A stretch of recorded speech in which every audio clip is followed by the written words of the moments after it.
Hello friends, welcome to Health, Music and Fitness channel. In the previous two ECGs we discussed a normal ECG, and the second ECG was the one with left axis deviation, and we calculated rate, rhythm and axis. And this is the third ECG.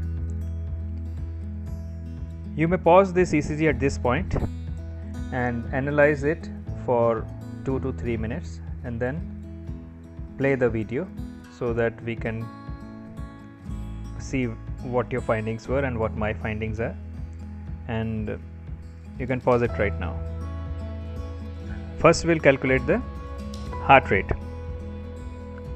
I had told you that there are two simple methods to calculate the heart rate.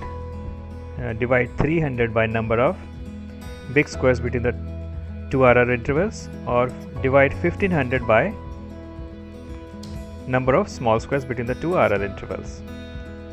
And out here you can see there are 3 big squares, so 300 divided by 3 is 100, so the heart rate is 100 beats per minute.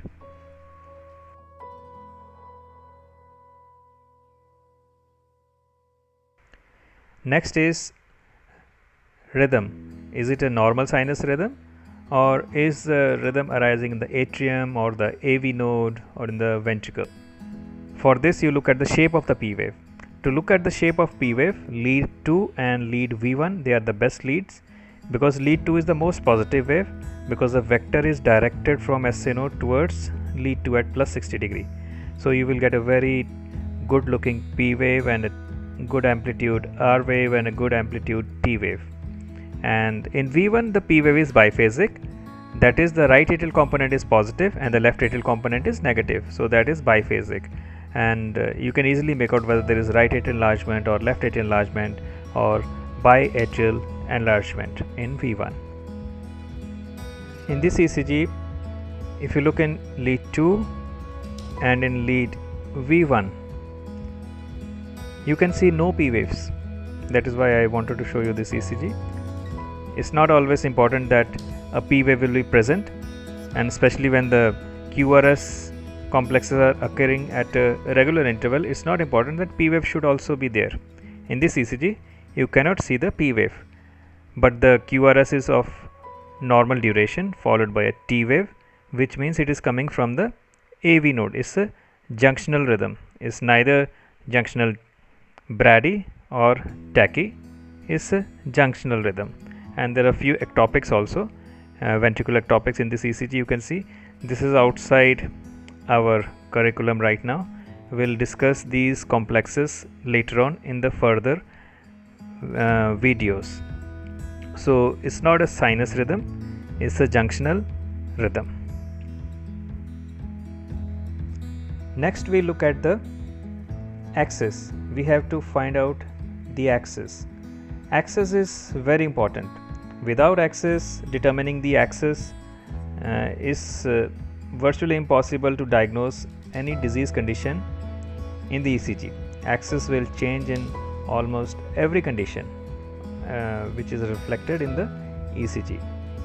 In this ECG, you look in lead 1 and you see whether R is tall or S is deep.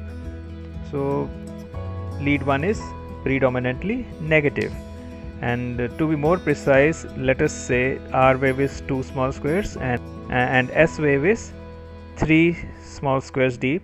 So 3 minus 2 is 1. So lead 1 is negative, minus 1 negative. Look in AVF. AVF is positive, and positive pole of AVF is at plus 90. The negative pole of lead 1 is at 180 degree.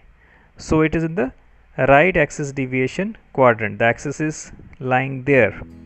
So it is a right axis deviation. From now itself, you should try to think. You have to develop that thought process in your mind. Why is it so? Always keep on asking yourself these questions: when, why, what, where, how. And in this ECG there is a right axis deviation. Then you should recollect the causes of right axis deviation in your mind, and maybe you will see one of the causes on the ECG. In this ECG, you will see there is no progression of R waves from V1 to V2, V3 and even V4. There are Q waves in V1, V2, V3 and a small R wave in V4. So this patient has had anteroseptal MI, and as you know from the previous lectures, anterior wall MI will cause right axis deviation, inferior wall MI will cause left axis deviation. So there is an axis deviation, and just by axis deviation and you can find out what type of MI could it be. We can be wrong, because if there is anterior wall MI with the LAHB like in the previous videos ECG, and in that case the conduction impulses, they will predominate the changes because of the MI, because the MI changes will keep on evolving. But if there is a block, if there is a left bundle branch block or a LAHB, it will stay there. To summarize, this is a junctional rhythm with a heart rate of 100 beats per minute and a right axis deviation with few VPCs and old anteroseptal MI. If you like our videos, please subscribe to the channel. Tell your friends also to subscribe and give a thumbs up, and like our videos, comment on the videos and hit on the bell notification icon, and please visit again and again and spread the word around. Thank you.